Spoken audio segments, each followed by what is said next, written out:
So I'm transitioning this year to student success skills class. And what that is going to be like a character education, trauma-informed, restorative justice practices that we're going to be doing. And so coming up with curriculum for that, and then applying then to some ELA skills also. So I come at this, just that background, from an ELA probably perspective more than anything, because that's what I know and what I've taught. But I think that anytime when we always, of course, talk about whether we're teaching in person, as we all want to be, compared to virtually, is that it's all going to come down to relationships. And I liked this quote: "The strength of our student relationships make the difference in translating our passion for teaching into their passion for learning." And virtually, relationships are hard, and it's going to be hard to do, but just as we would when we were in a classroom, that's where we first have to start out, is making those relationships happen. It is due audit on the 5th of August. Can you mute yourself? Okay. So how are we going to do that? Well, we can start with when we do it, however it is that we're going to end up in these 4 hours that I'm still not clear on, virtual icebreakers. We use Flipgrid today as something, and that is something that we, of course, can do for icebreakers for our students. I'm going to show you an example of that in a second. Conversation. We're going to have conversations with our students and with our parents, whether that be if you are working in your classroom and you have your school phone, or last spring we had Google Voice numbers. For some reason, the district has disabled those at this point. I'm not sure why they chose to do that last week, but I'm hoping they give us back those, because those were very useful to have your conversations with students through text. I still had a student texting me about returning computers a few weeks ago. And so we all know that students love to text. And so that Google, if the district doesn't give us one, I suggest you get your own Google Voice number. We can build relationships through videos and through just talking to them. And then, of course, we do that through providing the feedback that we can do on their assignments. They turn it in, we make comments, especially when they're sharing bits about themselves in the beginning on different assignments we might have to get to know them. Okay, before I show that video, I wanted to show an example of like how you can do a Flipgrid, where you make one, and I had some teachers help me out on it, where I'm asking the question, what is one thing you did to entertain yourself over your COVID summer? And so I had some of my teacher friends. One thing I did this summer to entertain myself was make masks.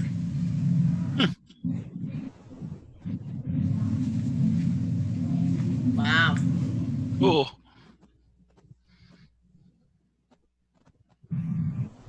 So this summer, what I did exciting was I walked my dogs. My golden retriever, Neo, it was always an adventure what he would decide to do. He would either lay down on the top of the stoop and refuse to go, especially around the 4th when all the fireworks were going off. It was so hot. Or he would take me on 3 to 5 mile jaunts all the way down to CVS or the cemetery from where I live, which was crazy. So that's what I did. Thank you. Hey, one thing that I did to stay busy or to be entertained this summer was I jumped on the TikTok train. So I learned a lot of random things through TikTok, as well as made some TikTok videos. So that's what I did, because a single TikTok video can take you all darn day to make. So that's what I did this summer, along with teaching summer school, which was entertaining in different ways. So I'm going to stop that right there, because you can go ahead and see, of course, some of the things that you could perhaps use Flipgrid for icebreakers, getting to know your students at the beginning of the year. And then also this, so this is just talking about relationships. I'm going to show you a little bit of this video, which is one that I made in about April last year. Because when you're talking about virtually teaching, a lot of times that's going to be you making a video to show them how to do something. And so I want to then show the video and a little bit about one that I made, and let's talk about the relationships that I have here. So I've taken up a new The talent light's blinking. this time that we've been away. Hold on.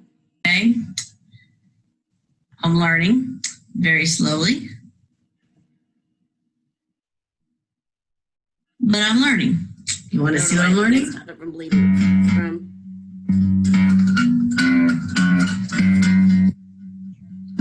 okay, that doesn't work. That's one thing.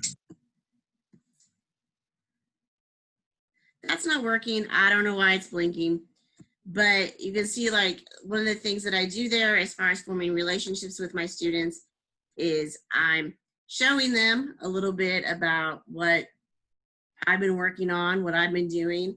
I'm not afraid to make a fool out of myself by showing my beginning guitar lessons. I'm proud to tell you that I'm slightly better today than I was in April, but it's still a work in progress. And that then I also in the video at one point, I tell them that their essays suck. Now, I would recommend that you not do that in the first few weeks of class, but by then, my students, of course, in April had already spent some time in the classroom from August through March with me, mid-March with me, and they knew that I could talk to them that way. But the point of that, though, is that, of course, as we're building relationships even virtually, we need to be able to, like, be real with them because they sure as the heck are going to be real with us. So then the next thing I want to talk about is student voice and how we're going to use why student voice is important and how we can use that as we move on from here to engage our students in virtual learning.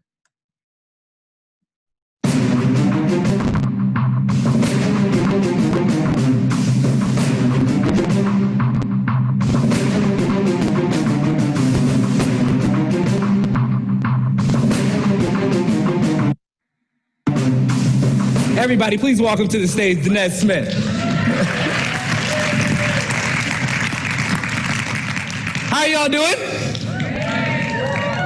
I hear really awkward ninth grade classes at 7 a.m. on a Monday morning, so I'm more excited than that. We are educators. We can sound excited for education. How are you doing? My name is Danez Smith. I am a poet, I am an educator, I am a human being and a black man. I have come to you today to talk about student voice. I'm going to try to lead this talk today through my own pedagogy. I don't have data because I don't have data yet, but I have stories for you, and that's what I ask of my students. I have my story, I have myself, and I have the ability to reflect on the work that I've done. Start with myself. Who am I? I am a mama's boy. I am a St. Paul native. I am very, very black in a political sense and a racial sense. I am an educator. I am a queer man. I am hopelessly romantic and very stubborn to go on dates, and that is who I bring into the classroom every day. Maybe not the date part.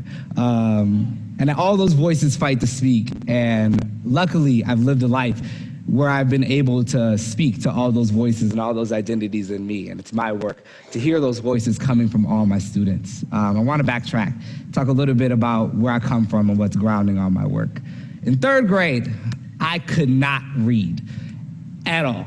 Spelled my name wrong. I could barely tell you what it was. I didn't understand letters. I didn't know how to put things together. And it wasn't necessarily that I wasn't smart. I knew I was bored.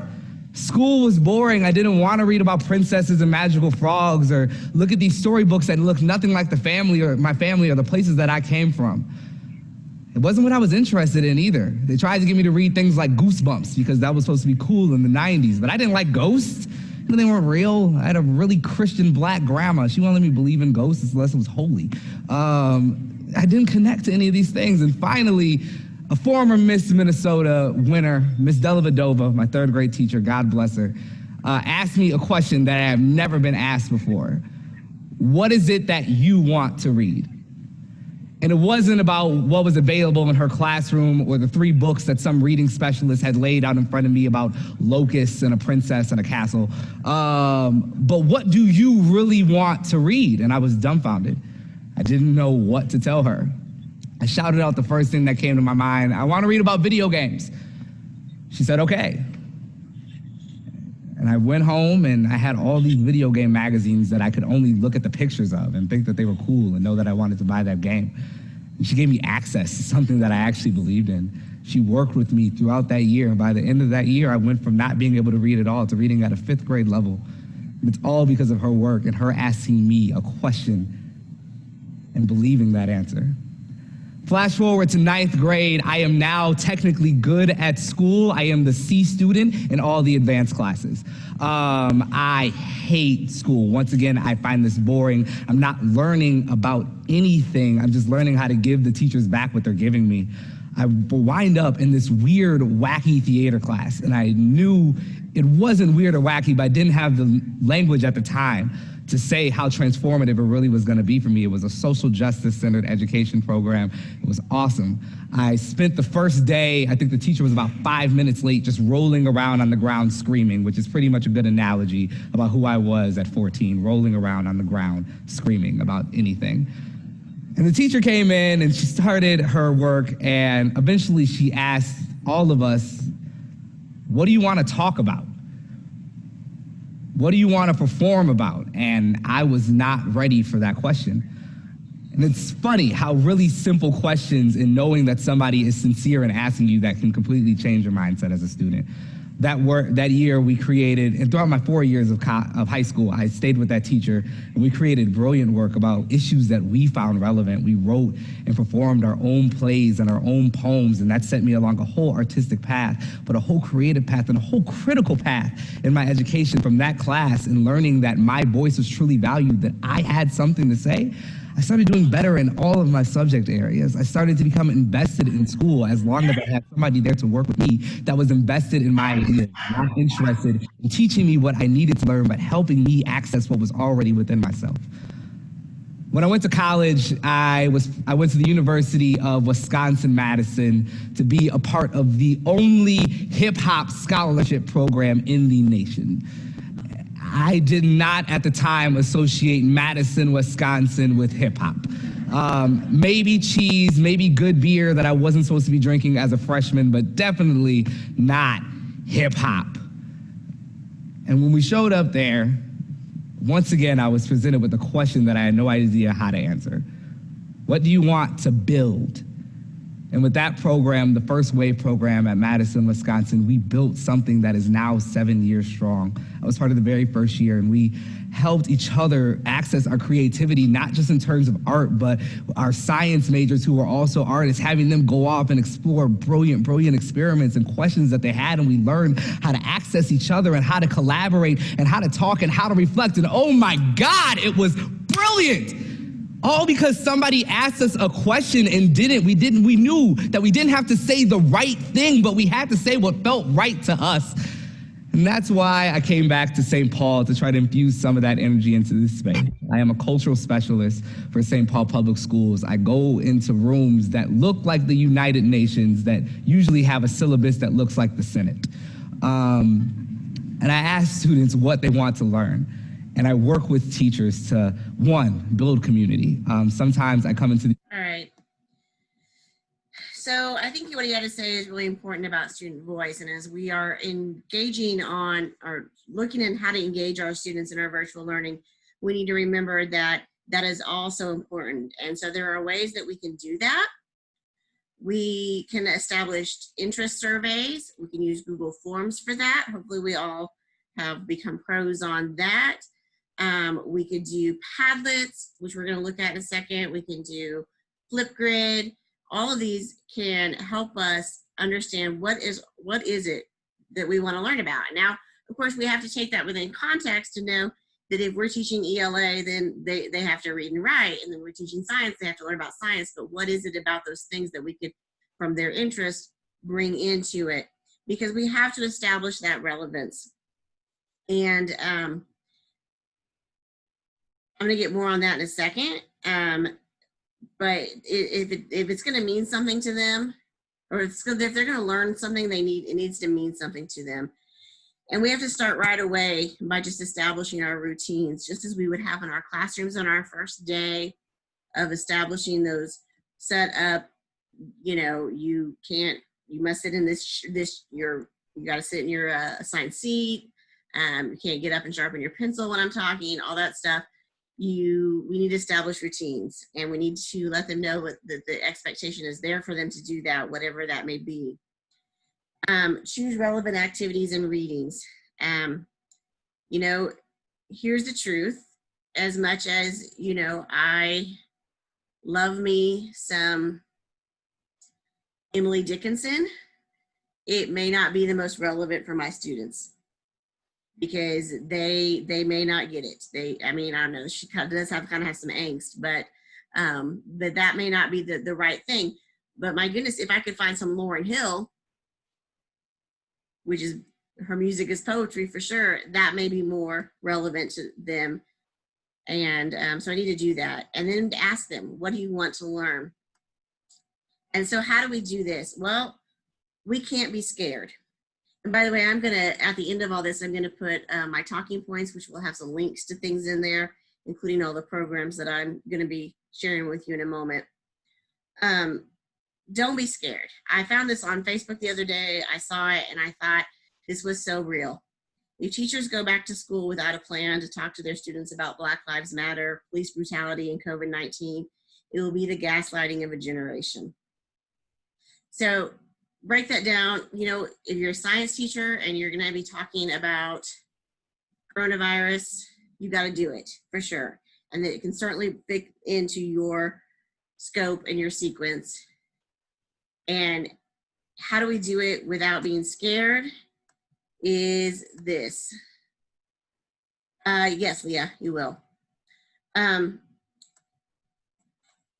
It'll be on Google Classroom, on the Google Classroom. Here, how do we do it? Let me give you an example of some of the things that I've done in person. And again, I can't, if you teach ELA, especially maybe if you teach 8th grade, you'll have some that have had this lesson, but because you've had my students from last year, 8th grade, but 7th grade, here's where I always started when I taught ELA. One of my first weeks, my first day, actually, I would make them use a culture map, which I will show you in a second, some way that you could do that in Padlet, or a Jamboard they could do, where we would talk about culture and we would define that. And then we would talk about culture. We use a real certain definition of simply, it's what makes you you. And so a student could say, I'm Mexican, I'm Black, I'm Puerto Rican, I'm however specific they want to get to it. And then I'm a brother, I'm a sister, I'm an auntie. All those things that make up their life, and they would put these words into a visual map on how to do that. Well, you could use some virtual tools to do that.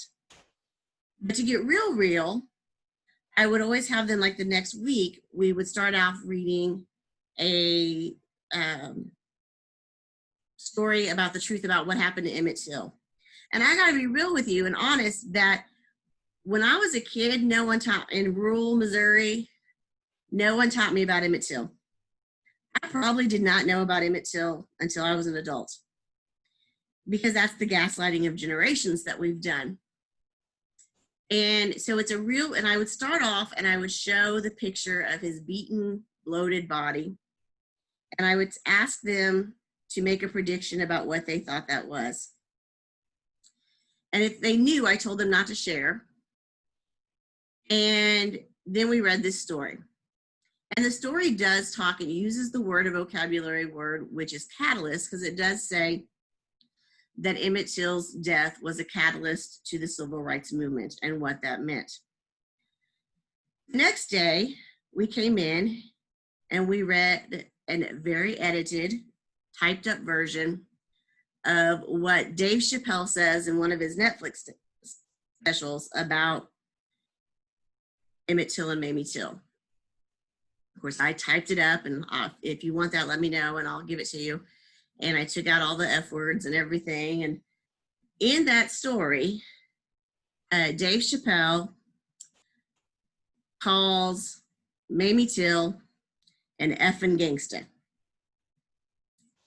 Now, of course, I take the effing part out, but I do say it to the kids later. I say, Dave actually says it this way, but I don't use the actual F word. I just say effing. And why does he do that? I said, why does he? And that's one of my questions to get him to think is, why was it that he calls her a gangster? And we began to talk about what she did by taking the worst day of her life and turning it into something that changed the world, and how important then her voice became. And in Dave's speech, Dave Chappelle's speech, he says in it that because of what she did, and even before that, the horrible thing of this woman lying and these men who thought nothing of killing this young man, even that terrible thing in some ways possibly made Dave Chappelle's life and career possible. And so how is it possible then that we can have good things that come out of terrible things? And you could take that back to George Floyd's death this summer and how awful that was when we watched that, and yet it's changing the world for a better place. And there's so much you could get into. So don't be scared to do it. I have been known to go there, and Miss Sparks is in here and she will tell you, she probably worried sometimes about my job, that I would take a video from Fox News and make the children angry, and then have them write letters to that commentator about why they're so angry about what this person has said. And that's what our kids, I think, are thirsting after, is honesty, is a voice, because I think that we are here to empower our students to change the world. And so what I said, whether that be something real life, I think like an ELA teacher, but you could certainly take coronavirus in there for science.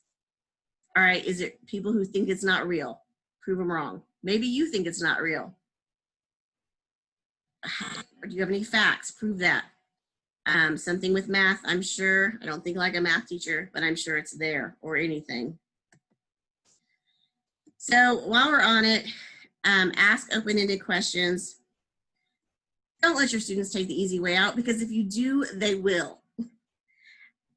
We have students who need to write and speak in complete sentences and paragraphs, and we're going to get more into that on SciOp next week. And it's not just our ELL students. Our students need to be reading and writing in complete sentences.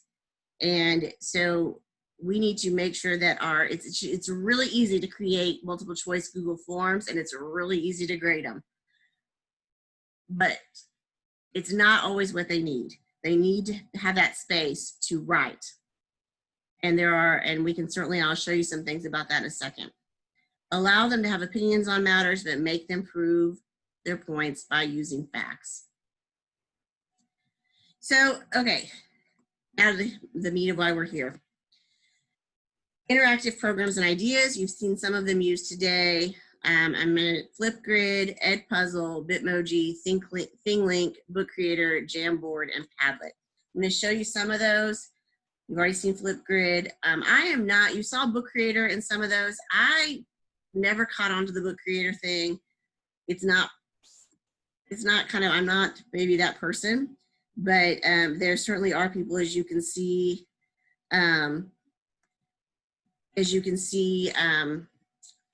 others who knew about it. I know that Miss Flores is really into it. Miss Smithinsky is, and they can help you if you need help with that. I'm not going to do it. Okay, but I am going to show you okay. I'm going to show you, first of all, I'm not going to show you Edpuzzle. I'm going to tell you about Edpuzzle. It's edpuzzle.com. Again, it's going to be on this sheet. What's really cool about it, I took a PD on it online this summer. You can choose videos off of YouTube, TED Talks, several of them, and you can edit them, like cut them down to size, just have parts of them. Students cannot fast forward through them. You can enable them to do that.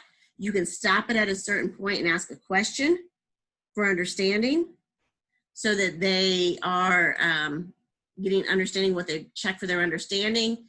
You can take away the narration and add your own voice under it. If there's something like the image works, but what they're saying doesn't work for what you're teaching, you can absolutely use that. And I think Edpuzzle is something that I'm going to use a lot. The big thing is Bitmoji, and everybody this summer started making Bitmoji classrooms, and I was like, nope, I'm not going to do it. And I gave in and I did it. And the way I did it was just even to learn was I went to YouTube, and again, it'll be on that link, and I watched a video of someone showing me how to do it. Other than that, I didn't know. And you do it actually in Google Slides. It'll tell you how to do it if you watch the video. So you can use your Google Slides and put some links in it. I don't think that's how I'm going to do it. I've incorporated mine with ThingLink, which I'm going to show you. But what I did do, you can see I changed my hair color in the middle of it too. I put myself doing different things because I'm going to use it on each hour's Google Classroom headline, because then you have to save or download the picture as a JPG picture, current slide, once you get it made, and it's saved to your computer that way. And then you can upload it, because I'm going to use it with ThingLink, which is not a Google program. It's a Microsoft program. And to access your Microsoft programs, which includes Word, Excel, all that, if you don't have it on your computer, is your at kcpublicschools.org account to log in. So then I uploaded that picture here. If I look at the chats at the same time. Yes, Ms. Carter, I'm going to send that to you, okay? Yes, Mr. Bain, I'm going to show you that, okay? So what you can see is on EdThink is that I'm able to put these things that they click on. So this would be like my first kind of thing that they're going to see. What is student success skills? Well, this talks about what we are going to do in this class. Who's Ms. Gwinner? Well, there's a little video of me, or a little bio of me. And then I have a link actually that I put on there, because this is a news article about something that I had done in the community and a video of me. And so I put that in there. Then of course, if I click on me, I got to pick a better picture of me. I actually look really good in that picture. And then right here, of course, this is my syllabus, which is still a work in progress, because, you know, I was trying not to work through July, but when I had to do this, I came up with some of it. So I have my syllabus here. On the brain, I put a link to a Padlet, which what is one thing you think we learn about in this class? Be specific, so that they could do that Padlet. Right here, I did not want to link this right to my Google form. I wanted to just tell them there, because if I put in my Google form their pretest for my class, which I don't know how ELA Math and Science and Social Studies is doing that this year. If you all want to just shout out your questions in a second, please do, because I'm getting, I didn't want to, when they do their actual, I have to make that up, since I'm doing an elective class, my own pretest. So I did that in a Google form, and I wanted it so their Chromebooks went into lockdown mode when they did that, so that they can't look up the answers anywhere. Okay, I'm gonna look at the chats real quick.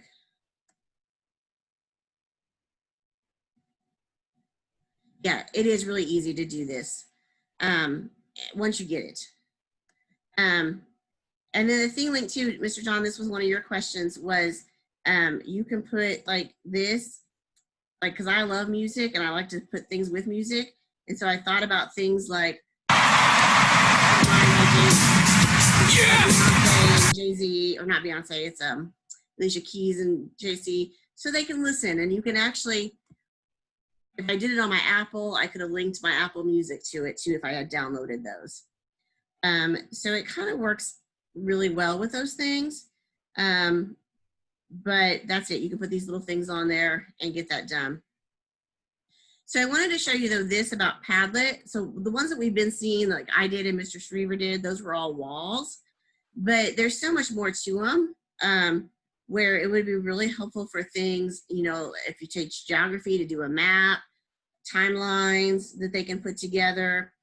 Those are all available. You just have to kind of play with it and see what you have. Jamboard is actually in your Google Suite.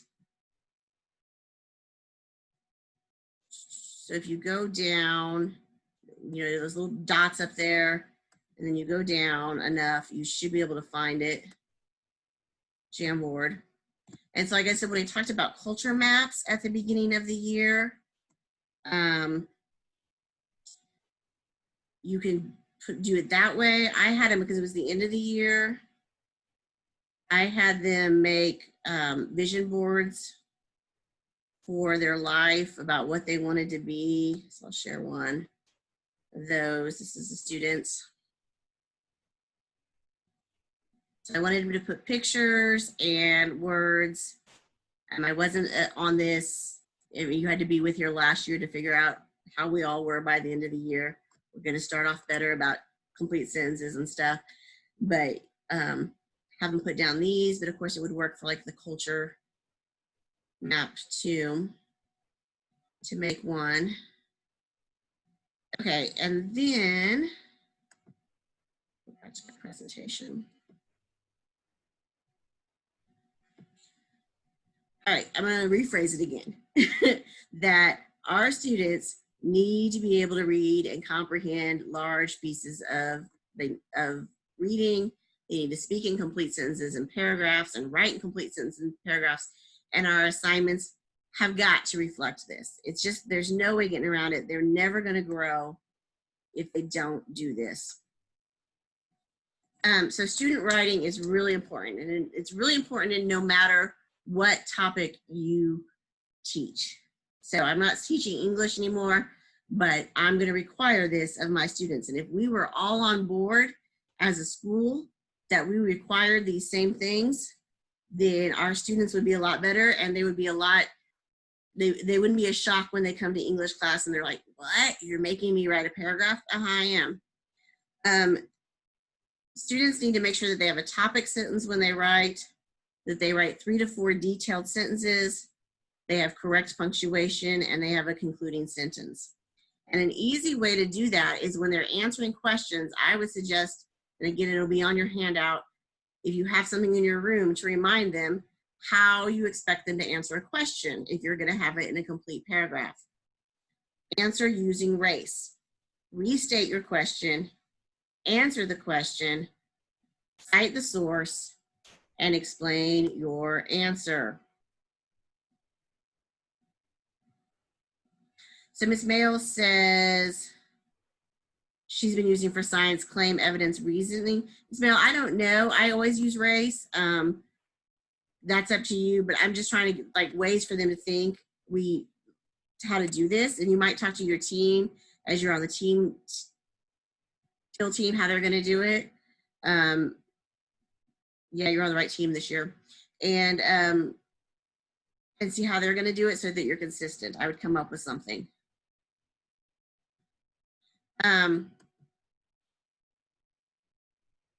But I wanted to show you how I kind of got this, taught this when I do a Google form like this, for them to turn in, I use these, I make tables in there so that they can answer it this way, so that I have it broken down and they know. So again, I use the Dave Chappelle answer there. So my question, Dave Chappelle calls Mamie Till a gangster. Why does he do this? Restate the question. Dave Chappelle calls Mamie Till a gangster because. Restated. Then how do they answer it? Then how do they cite the source? Then how do they explain their answer?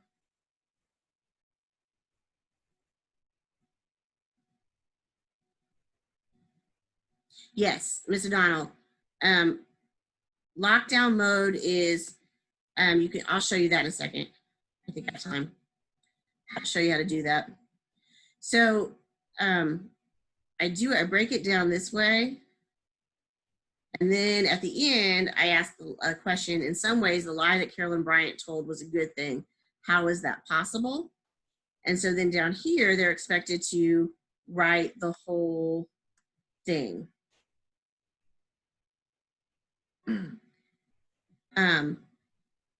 That they have broken down here. And so you can see then throughout the year, I use the same I use boxes. So I type here, my question is, how could Kansas City, Missouri have prevented the riot from happening? Use details from the text. So they're expected to, Kansas City, Missouri could have prevented the rioting from happening by, and then this answer is giving the kids the day off of school for Martin Luther King's birthday. And then what details can they use from that text to do it? So they know, even though I'm just using a form, that's their answer that's going in there. And so when we talk about virtual community, creating community, a collaborative learning on Google assignments, when you take a Google Classroom assignment, whether that be a form or a slideshow or whatever, they can't, I always put one for each student if they're turning it in individually. And you can't just put all edit because then you have everybody in the class editing. But they can, of course, put their own on there where they're just sharing with whoever their partner or whatever, and they're working on it, and then they can all work together on that. You can also do it by responding back to Flipgrid responses. You can create forms where they evaluate responses or evaluate presentations that they do so that they're collaborating. I'm just going to show how to do, let me find my pretest.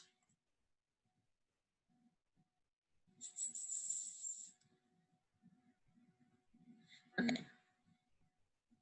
So if I go here, I have to move things around. I'm doing it where I will put it on their Google Classroom. Pro tip. I can't put a video and a quiz that I want to sync my grading on the same section when I turn it in. So if I want a video that goes with it, I have to put the video in a different post. It's a weird thing that I don't like.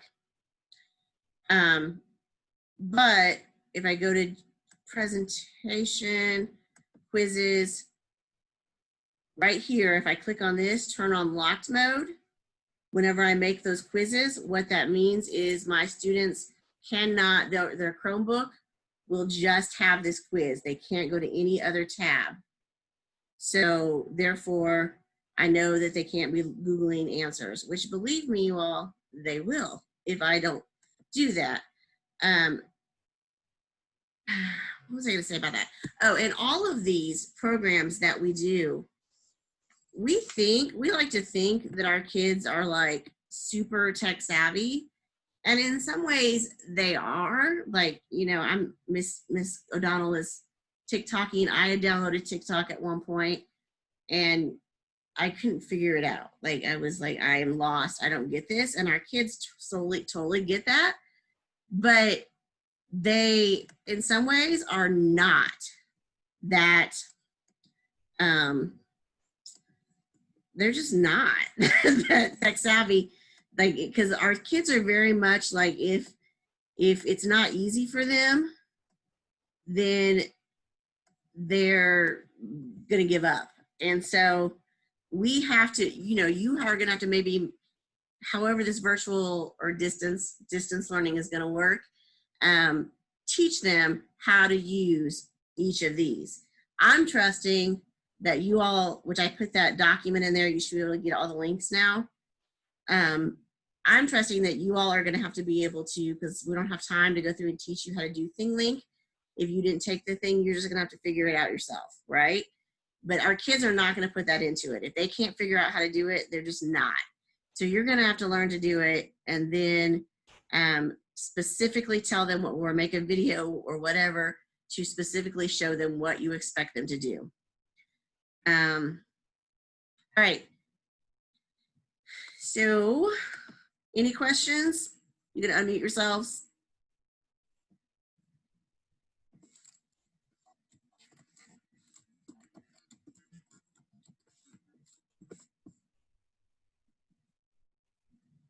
If anyone needs help with a book creator, I got really into it over the summer and stuff. So just hit me up. Found that one pretty enjoyable.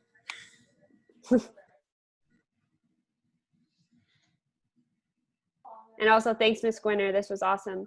Could you share that template that you had for Emmett Till, just so that I can see like the restate?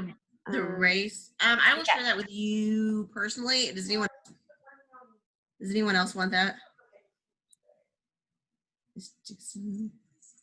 Yes, please. Okay, I'll just do everyone then. Okay. Give me a second. I gotta find it again because I think I deleted it off. All right, thank you. You're welcome. Nope,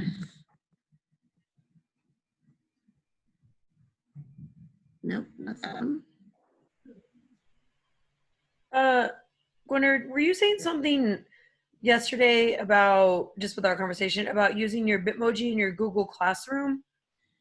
I feel like I've seen some teachers like create their banner. Is that what you were talking Yeah, about? you want me to show you that in a second? Yeah, I can do that. Okay, yeah, thank Get you. a link to share, and I will do that. I have a TikTok video saved about like instruction on how to do it. Like I have all of these, oh my God, I have all these saved TikTok videos that show me how to make these like amazing Google Classrooms and this. I just haven't gone back and like looked at them. But yeah, if you've already done it, and if, I mean, it's one of those things that just like grabs their attention, I think. It makes it more personable. Yeah. Okay, cool, thanks. Okay. How big is the learning curve on this Bitmoji thing? It's not, you know what, that's why I did not want to do it. I was like, this is too much. I can't handle this. I want to do it, right? So on that link, the first one I sent out, which has my whole speaking point, I have the YouTube video on there that I used. All right. And I watched it, and I would like stop her and do what she did. And then I had it. Okay. So you were asking about my Google Class, which I have only set up one of my classrooms so far. I know, shock. I would honestly say like the Bitmoji thing, I made mine just yesterday in my classroom. And I mean, it's relatively easy because it's not like, it's one skill you learn to search for a picture on Google Images and copy and paste it, and you just keep pasting stuff into your. Hers like, is really like because she sent me a text of hers, and it's like she's got a lot of stuff in there. I was a little more. So yeah, see, I've got it as my banner. I was trying to make it look as real as possible, but I think, and if you need, sorry, I forgot your name. Who was asking about that? Christina, right? If you need help, just you can email me or something. I don't mind helping you. Okay, thank you. Yeah. So there's the what I did. Can you see that with for my classroom? I put it as my banner up there. So when you make your classroom and you want to change it, you can just change your banner. Yeah. That's the only thing I can find that you can do with it. Which is why I made like different ones for each class, which I will when I so that I kind of can differentiate between each class.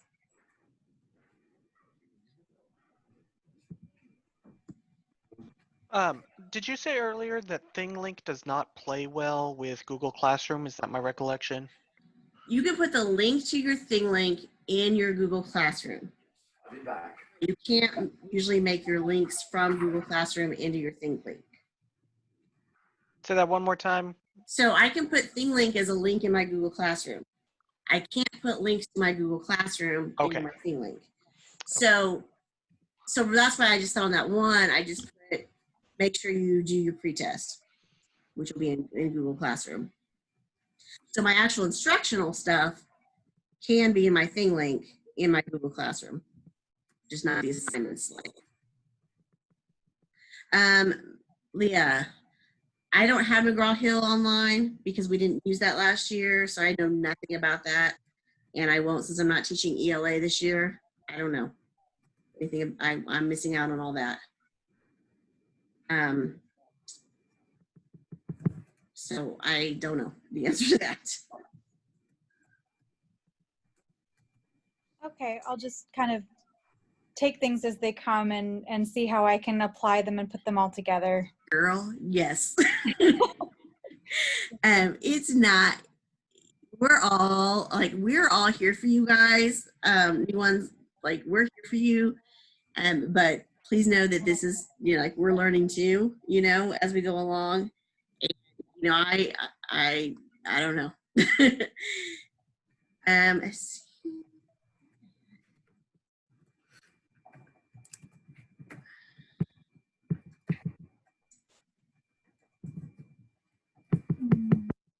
I don't think that you're gonna have training on any of those specifically. Let me know if you need, but actually, you know what you could do? Let me go back.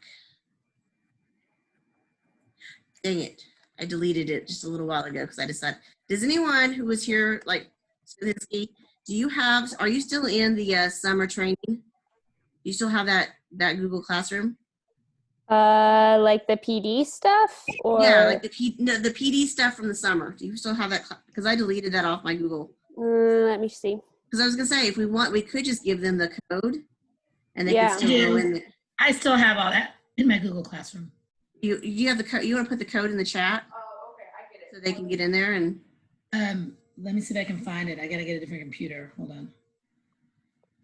Like the code to that Google Classroom.